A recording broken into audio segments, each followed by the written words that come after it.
conditions? You know, I'm glad that I was able to jump in a headwind there. You know, pole vaulters don't like that. It's something that's really hard to control your pole coming down the runway. Your run's off.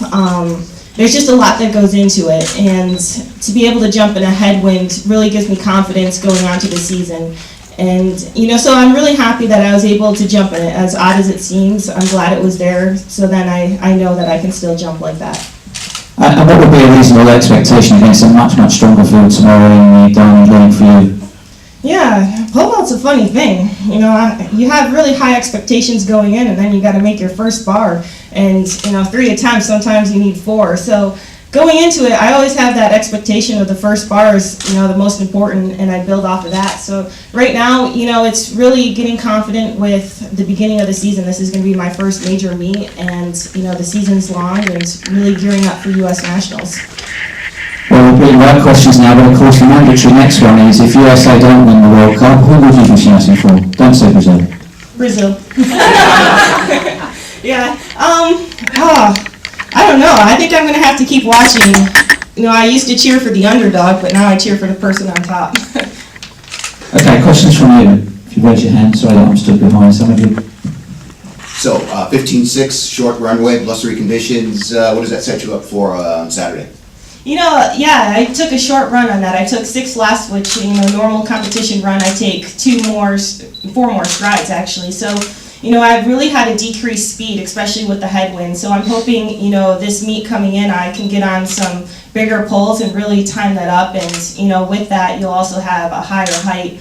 And it depends on how I'm jumping, you know, the rhythm of the meet and the conditions. Right now, it's looking like it's going to be good. Coming back from an injury, I mean, do you change poles? You're coming from a quadricep on the Achilles.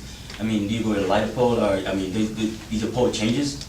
Yes, you know, there's a lot that happens with an injury, and, you know, with pole vault, fortunately, you can adjust your pole, and you can adjust your run and your grip. So, you know, with that, you know, you can go down smaller in poles and really try to become more technical. And that's what I've had to do in the past. I've had to shorten my run. I've had to go to smaller poles, you know, different types of training. And, you know, unfortunate, but fortunately, we have an event that is so technical that you can do that. Jen, speaking of seismic changes, one of the changes you did this season was changing your poles. Not only going from a brand from UCS to Gill, but to a different type of pole, which is pretty geeky, but could you explain? Yes. Part of the reason why you did it? Yeah, a lot of people, you know, the saying is if it's not broke, don't fix it. But I also think, you know, that you never know till you try. And, you know, I want to end my career knowing that I tried everything, that I jumped as high as I possibly could, that I, you know, experimented with everything out there. And with this pole, it's really kind of the new wave pole. And, you know, it's lighter, it has more reaction, it's a lot more aggressive. But, you know, no one's switched poles. There's never been a world record that's been set on this pole. And, you know, Rick really looked at this, and this has been 3 years in the making. And I was finally healthy after indoor to attempt to make the switch. And I never took any time off. From indoor to outdoor, I went straight through and full runs to really time up these poles. And he looked at video. He had our whole building set up, and it looked like an experiment project with measurements, cameras, everything, angles, and, you know, he said, this is the pole for you, this is the one that you need to jump on. So I believe 100% in my change and what I'm doing, but it's kind of like bull riding. You get on it, and, you know, there's a lot of times, in this meet probably there'll be poles that I've never been on that I really have to learn, and it's a risk, but it's a risk I'm willing to take to get better. What's the different feel? Can you explain that?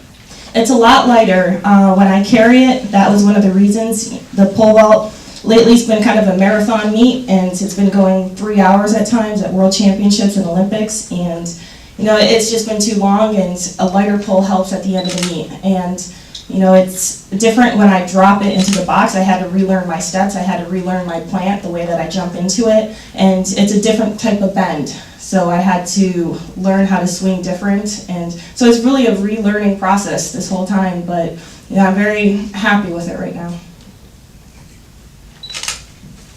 One quick last question. Can I just ask you about, you're coached by your husband Rick.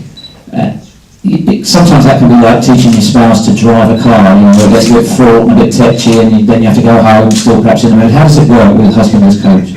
Yeah, sometimes it works really well, and sometimes, we'll have different ideas and, we'll butt heads a little bit, but we've learned through the years that, you just can't, as much as hard as it is, when two people work together to achieve one goal and it happens that way, it makes it 10 times more the appreciation and it makes it 10 times more the excitement. Winning an Olympic gold was amazing, but when your husband coached you and you worked that hard with one person for so many years for something, that's why it's so emotional. Like, you just enjoy it with that person for life. Okay, well, congratulations on that. Once again, good luck for tomorrow. There will be, I think, with Jenn, the opportunity to speak to her one-to-one. Don't want to miss anybody. We now move to our visual big opportunity. Don't forget the video guys at the back of the room. Good luck, Jenn Suhr.